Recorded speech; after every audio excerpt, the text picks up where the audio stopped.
Hi, and welcome to this third video in the series of 4 skill set videos where we're going to cover the 7 steps of becoming a network marketing professional based on Eric Worre's bestseller book that is named the same. This is a part of presenting, so let's go and see how we present that. And first of all, just to cover that it's all about education. It's all about getting your knowledge base even better, get you to understand what's behind these techniques, and get some of your skills as well put in place. This is the third skill that actually comes, as I said before, from the book that Eric Worre is an author of, and it's a very fantastic book. He's also a very good speaker, and you know this is what you've seen in these videos so far. And if you don't have a book yet, I mean, there's an opportunity to go to his page, which is actually shown here on the screen, where you have the login to both a paperback version, and you can also go and get an audiobook, which is actually pretty neat. But leave it over to Eric and take off here on the next skill set. Skill number 3 is presenting. Presenting. Here's what I learned from the professionals when it comes to presenting. We got this? Is it working, guys? Hello? Oh, there it is. 1, they don't make themselves the issue. When they're presenting, they're using third party as much as possible. If they're presenting face-to-face with somebody, they're using third party, they're using third party, they're using third party. Even a big shot with their prospects, they're using third party. They don't make themselves the issue. Oh, I'm making $1 jillion, so if you join me, it's going to be great. Because they know that that will short-circuit that person's results. They'll start to have a wrong expectation as to how and why they're going to be successful. So the most successful people use other people. When I talked about that 2006 video campaign, I was on the video. It was a huge disadvantage for me. People would say, you know, hey, I remember, you know, go on an airplane or something, and sometimes I'm in the mood to prospect and sometimes I'm not. I'm just not in the mood, I'll be honest. And I'll play with that sometimes. The guy next to me says, you know, so what do you do? Oh, I'm a network marketing professional. What does that mean? Well, I'm in the middle of something right now, but here's a DVD. You can check it out if you want to. You don't have something to watch. We're sitting next to each other in first class. He's like, oh, he pops it in, slowly goes.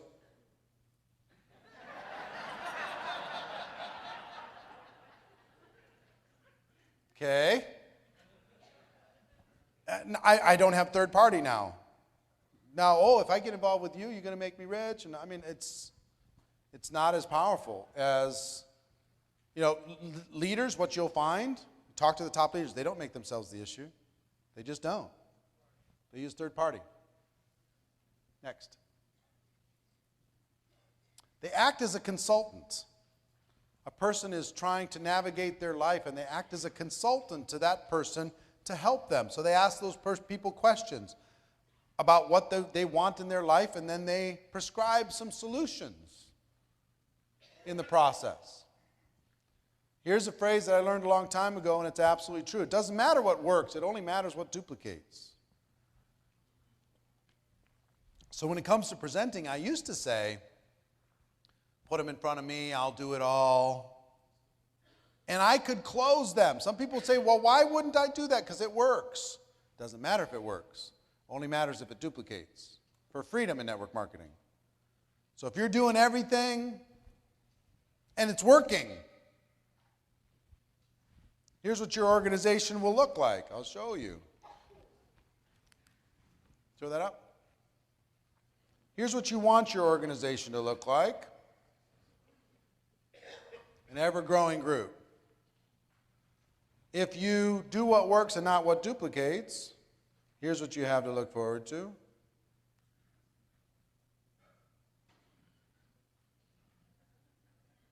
It's even worse than that. I'll do it this way.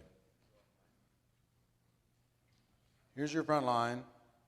There's their front line. There's their front line. There's their front line. I sponsored 40 people and nobody's doing anything. Well, because you made yourself the issue. That's why. It worked because you were influential. Why wouldn't you shortcut it? Put everybody in the room, say, I'm about to crush this thing. Line up if you want to get wealthy. Okay, I'm in. They tried that same approach with their people. It did not work. So now they come to you and say, if I put a bunch of people in the room, will you come over? Sure. You get a smaller group, flat line. So the pros, it's counterintuitive because why wouldn't you do something that works? I can go sign them. I can go have lunch with them right now and I can sign them.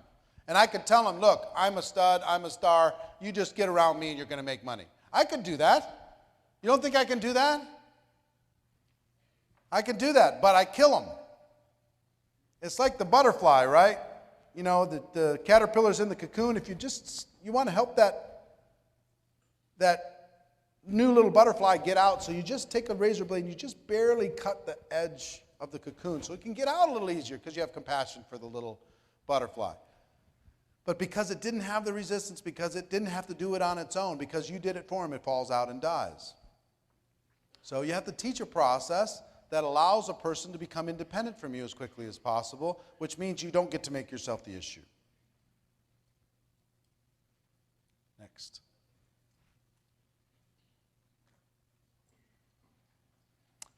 What the professionals do in presenting, they bring passion, enthusiasm, excitement, and belief. So let me tell you, when it comes to presenting, one of the first things that you need to do, and it'll be difficult for us to do a deep workshop for this entire group, but I'm going to give you some framework for it. One of the first things you need to do is you need to create your story. Your story, because you're going to be telling your story for the rest of your career. What is your story? So let me give you the elements of a good story, because this story is third party. This story will help you. This story will guide you. This story will open doors for you. When you're doing your invitation, you can tell part of your story.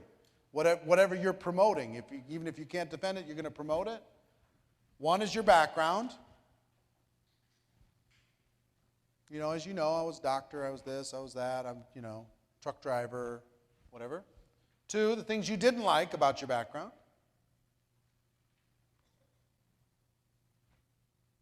Three, how your company or network marketing came to the rescue. And I was so fortunate I found this. And four, your results or how you feel about your future. You don't have to have results for your story to be powerful.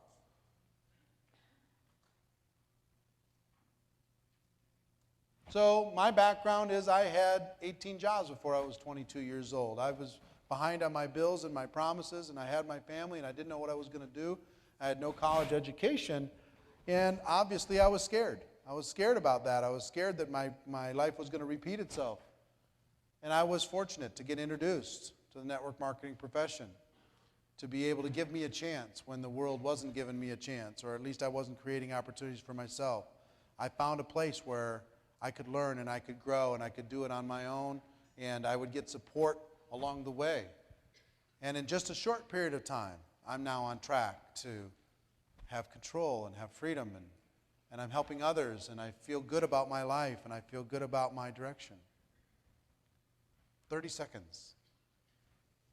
You can say that in every one-on-one. You can say that as a testimonial, your live meeting. You can say that on a conference call. You can say that on a three-way call. You can say that at your company convention. You can say that in every direction possible. But you need to craft it. Your best story. You know, for Albert drove truck for how long? 7 years. Is there a way for you to briefly convey to me the pain that you felt in that process? How would you convey it? It was the most excruciating, unappreciative job you could ever have. Yeah. He said, he could say, my background is I was a truck driver, and it was the most excruciating situation where I was so unappreciated every single day. I just couldn't imagine something where you'd feel less appreciated than what I was doing. And when he says that, the whole world will go, you know what, me too. Me too. You know, I make my boss look good every single day, and I don't get appreciated. You know, I've been busting my butt every single day, hard work, and I don't get appreciated. I just get more and more pressure. Me too. But then I found a way to escape. And look at me now. I'm out of the truck, and I'm on with my life. And I'm helping other people do the same thing. It was the greatest thing that ever happened to me. 30 seconds, 40 seconds. It's not a 5-minute thing. 30, 40 seconds. That story will serve you for your whole life. And what you need to remember, what a lot of people forget, including myself, the only story that's valuable is the story prior to network marketing. That's the story that's valuable to the people that you talk to. So for Tiffany, the story is not, you know, here's what happened to me in the last 3 years. The story is, I was in the factory. I was making Smucker's jelly in Memphis, Tennessee. And here's how that made me feel. Here's how I felt about my future. Here's what I saw other people who'd been there for 10 and 20 years longer than me, and I saw the life that they had, and I didn't want that life. So here's what showed up. See, she's moved on. You know, when was the last time you were in that factory? 15 years? August of 2000. So almost 13 years ago. But guess what her most powerful story is now? That story from 13 years ago. That's what everybody relates to. The time when you went from outside of network marketing to inside and what it did for your life. If you got results, talk about them. If you have hope, talk about it. If you've got a future, talk about it. Whatever it is, talk about it, right? Craft your story. I wrote mine out because I wanted my testimonial to have impact with people. And then I told it every chance I could get. I was telling my story, telling my story, telling my story, and it always had those 4 elements. Okay, next.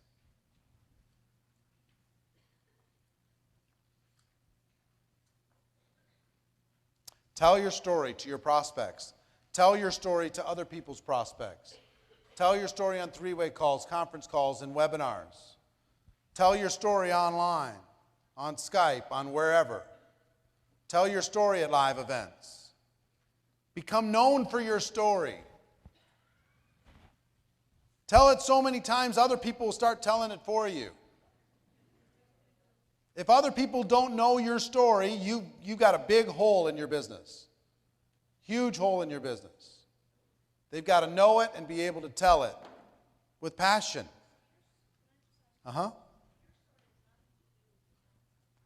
It could have something to do with your company or network marketing, how your company or network marketing came to the rescue for you to help you escape from that situation. You know, if you've moved on to, you know, multiple companies to the company you're at right now, you don't want to talk about the company that you joined way back when you made that first decision. You want to talk about network marketing allowed you to have freedom. It gave you a vision for your future. It allowed you to escape. See what I'm saying? All right. The person with the marker makes the money. In addition to your story,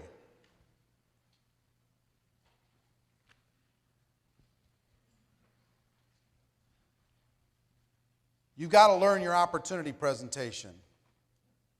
And I'll tell you how I learned it. I learned it by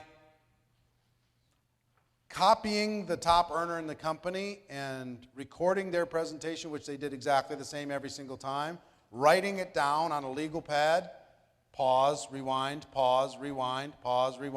until I got it down word for word, recorded my own voice into the boom box, audio cassette, listened to it, was destroyed at how terrible it sounded.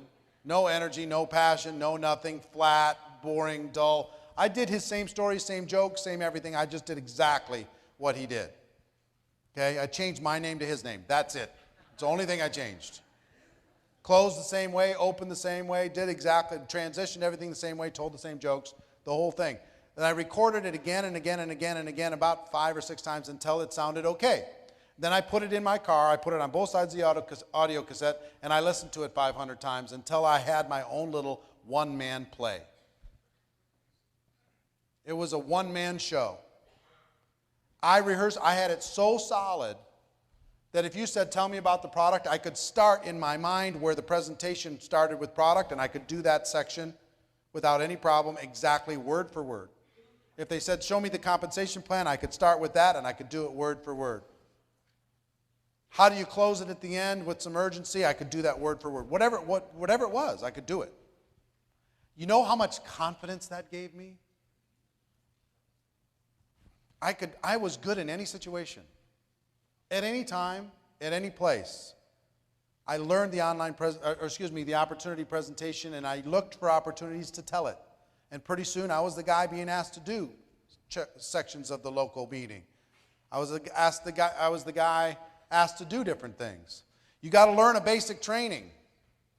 You got to learn how to do a good, inspiring, powerful basic training for your group with the fundamentals, but also with some attitude. Your story. Like Mike Sims threw in his story into what he talked about, but still some great basic training, right? He didn't start there. He finished there.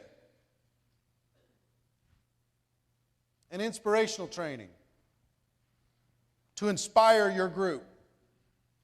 Sometimes they just need to be fired up where you're telling stories and you're doing stuff. Person with the marker makes the money, folks. And Joe, you got that video that you created? The call to action? Will you get that ready right now? Okay, good. Keynote speeches. I got to tell you a story, and I'm going to wrap up with this.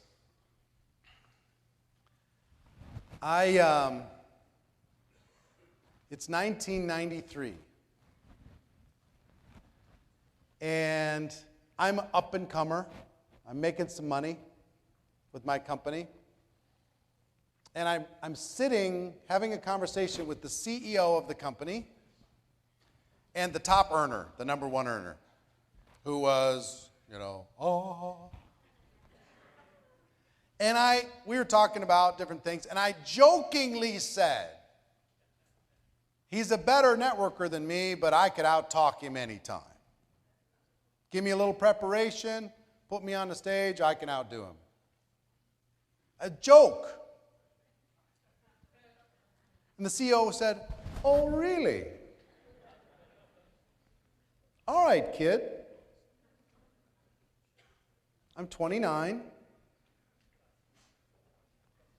He says, all right, we got our big convention coming up. America West Arena in Arizona. We're going to have 14,000 people in the arena. Here's what we're going to do. You're both going to get the same exact amount of time, 12 minutes. And I'm going to pick some judges nobody's going to know about this. It won't be a popularity contest. It will be a performance contest. It's 3 months from now.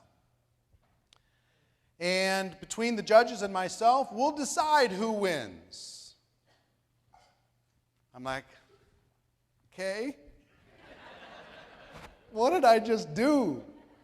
Yes, I wanted to get on stage, but I was scared, man, because I didn't have this guy's power and influence, and everybody worshiped this guy.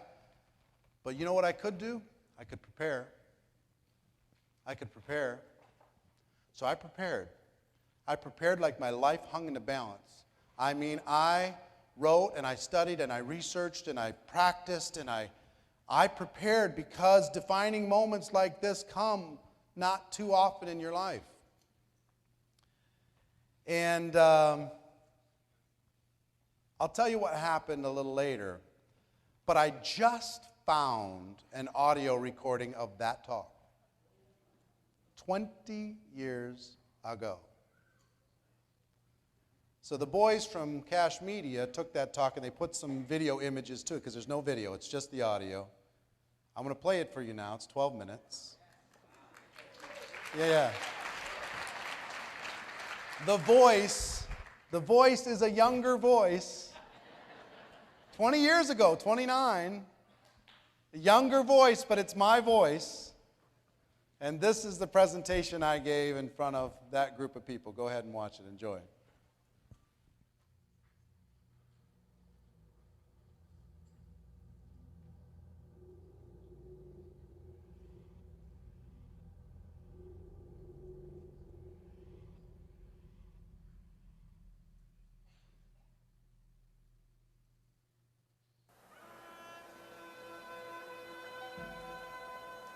Over 200 years ago, there was a revolution, an American Revolution, an event that literally changed the course of history. It was led by a group of unsatisfied people. People who were tired of being told what they could do and when they could do it. People were fed up with their lack of choices and their lack of personal freedoms. People fed up with their lives being controlled by others. Fed up with being oppressed, fed up with being manipulated. They finally said, enough, I've had it, and I'm not going to live like this anymore.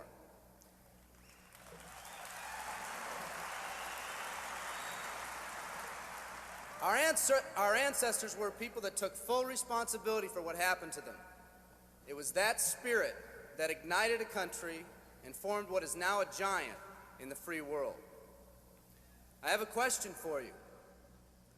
Where's that spirit today? It's time for another revolution. Let me explain one of the laws of the universe. It's called the law of use, and it says simply this: whatever you don't use, you lose. Lack of use causes loss. Ambition unused declines. Faith unused decreases. If you don't use your skills, you lose your skills. If you don't use your freedom, you lose your freedom. Freedom does not come automatically. It's not attained and then handed down to us as an inheritance. It must be achieved each day. At the turn of the century, in the year 1900, less than 10% of us worked for other people or the government. Over 90% of us were self-employed. We were an independent people. In 1980, only 80 years later, over 90% of us worked for the other people or the government. Less than 10% of us were self-employed. We changed from an independent people to a dependent people. We'd slowly shifted from a people who took full responsibility for everything that happened to them to a people who've become talented and practiced at the art of blaming others for their problems.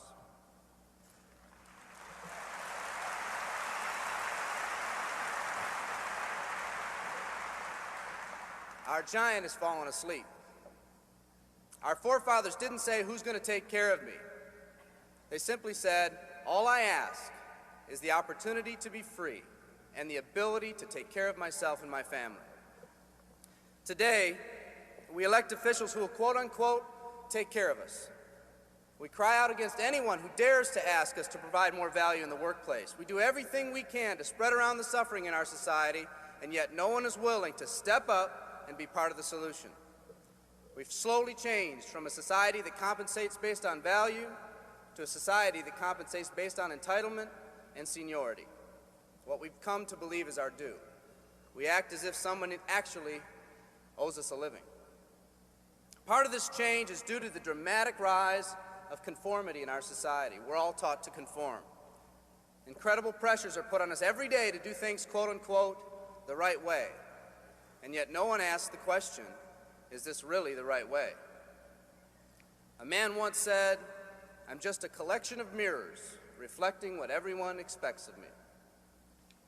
We live our lives to please those around us, and the scary thing is, the people around us are doing exactly the same thing. Psychologist Rollo May calls us outer-directed people.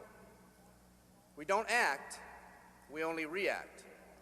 We seek not to be outstanding, but to fit in. We're able to respond, but not to choose. Perhaps that's why a wise man once said, the mass of men lead lives of quiet desperation. In order to change, we need to become inner-directed people. People with our own purpose. People who are not easily swayed by the opinions of others. And that's difficult because from a very early age, we look to the opinions of others to orient ourselves and to validate our decisions and our actions. Nietzsche said, we need more strong people in this world because the weak, by their sheer mass, are forcing weak ideals and weak values on us all.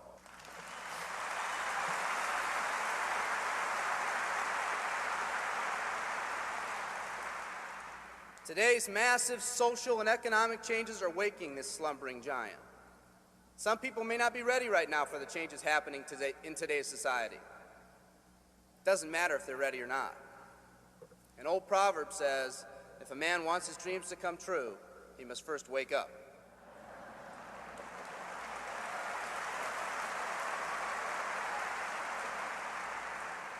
I, for one, am glad for the radical changes in our society because I believe that within that crisis, we will find that independent spirit that once pioneered this country.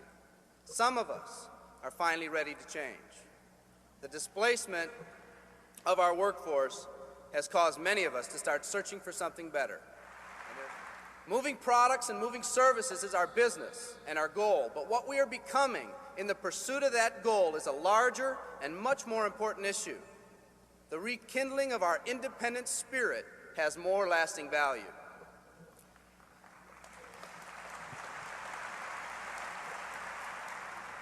There's no more noble a business than the business that encourages the development of people.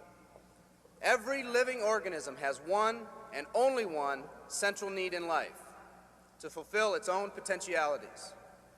The acorn becomes an oak, the puppy becomes a dog, and that's all that's required of the oak and the dog. But the human being's task in fulfilling his or her nature is much more difficult. The reason is, unlike any other living creature on this planet, you've been given the dignity of choice. You'll not grow like a tree. You'll grow only as you plan and choose to grow.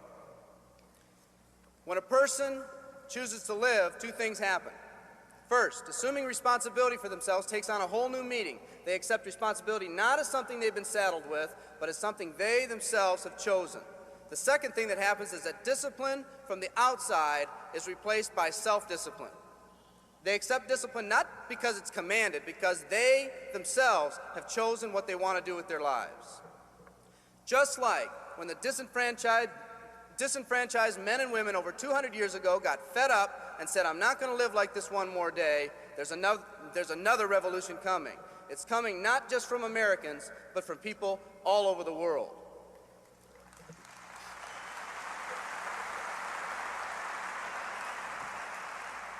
It's coming from people who've been oppressed in meaningless jobs, from people who've been unjustly held back, from people who've been slighted or ignored, from people who've had their hopes crushed time and time again by the circumstances around them, from people who've been playing in a game where the rules weren't the same for everyone, from people whose dreams have almost died by the methodical dripping of negative and pessimistic forces, people who've just been waiting for the right opportunity to present itself, an opportunity that they could hold on to, believe in, a place where people believed in them. I hear the rumbling of this coming revolution every day. The old rules are changing, and society is finally ready for that change. Will people try to persuade you not to rise up? Yes, they will, and sometimes with the best of intentions. But we must fight anyone or anything that tries to influence us against our freedom. And they'll try. Believe me, they'll try.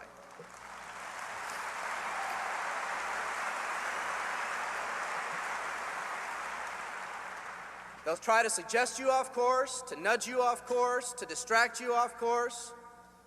There's another revolution coming, and it's going to be led by a group of unique and courageous people like you.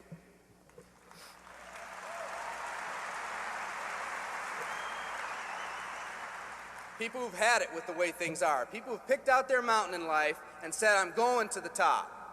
And if someone tells you you can't climb mountains, you don't have any experience, you tell them, I'm going to the top.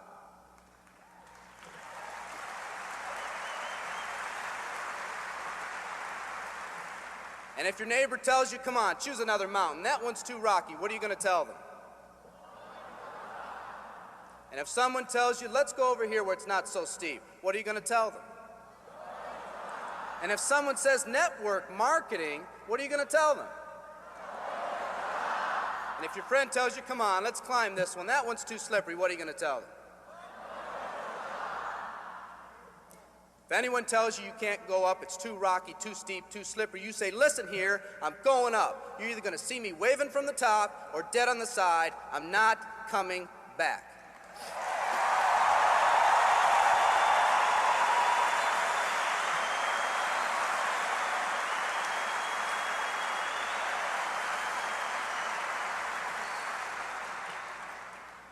There's something about the do-or-die attitude. It's almost like when someone has a do-or-die attitude, time, fate, and circumstances seem to get together, have a hasty conference, and say, they say they're going to do it or die. We might as well let them have it.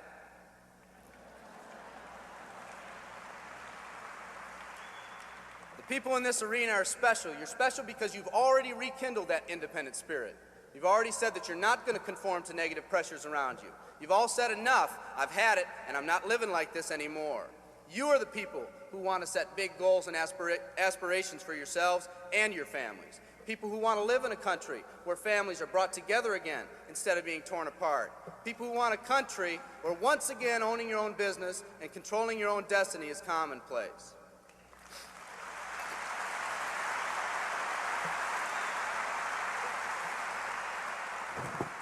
People who want a country where every man, woman, and child is treated with equal respect and dignity.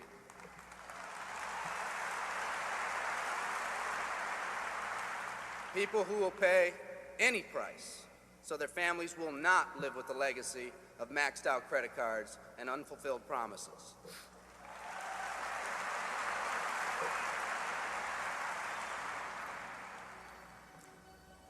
Today, we stand at the genesis of a new revolution, and people like you are going to lead it. Theodore Roosevelt said these words decades ago, and I think they're particularly appropriate today. He said, "We see across the dangers of the great future, and we rejoice as a giant refreshed. The great victories are yet to be won. The greatest deeds yet to be done. I've dreamt of a company that can give us the opportunity to make these dreams come true by allowing us all to fulfill our own true potential. I love you all. Thank you very much."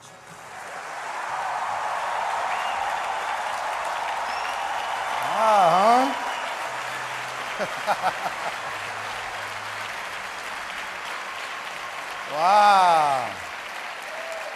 Something, huh?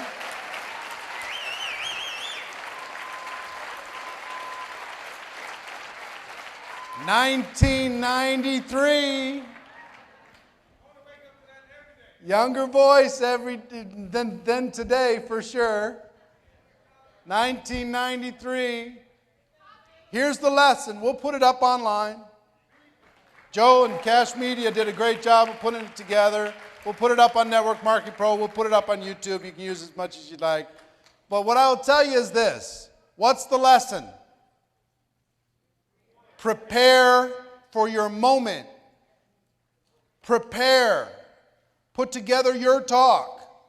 That is borrowed from the books that I read and the audios that I listened to and the leaders that I respected and the ideas that I had in my own mind. But I was not completely the person that was qualified to say what I said, but I was the person who had an opportunity to say what I said at age 29.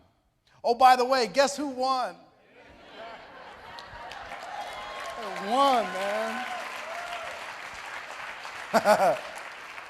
If we were working together personally, if I was coaching you personally, one of the most important things is for you to build your brand and for you to have a talk like that or better that everyone in the world can't wait for you to say, that if it's recorded and put on YouTube, it gets 1 million views because it inspires your whole group. Guess what happened to my life after that day? It blew up, man. I became somebody. Did you hear that talk from that kid? Man, all of a sudden my group looked at me different. They listened to me different. All of a sudden my words had weight.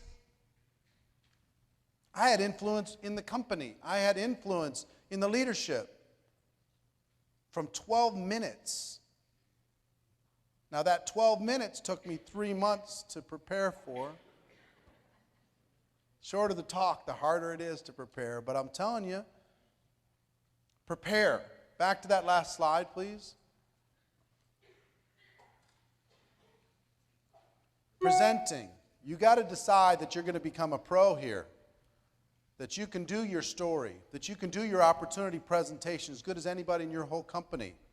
In a way that lights people up with passion and energy. That you can do a basic training in a way that gets people to take the action that they wouldn't have taken if you hadn't done the basic training. That you, every single one of you, can do an inspirational talk for your team that will give them fuel to go to the next level. You'll be able to do a keynote and be asked to go up onto the stage because the company had heard about you and they want to hear your talk. And no, you don't need an hour. 12 minutes was enough. You could do a lot in 12 minutes if you prepare.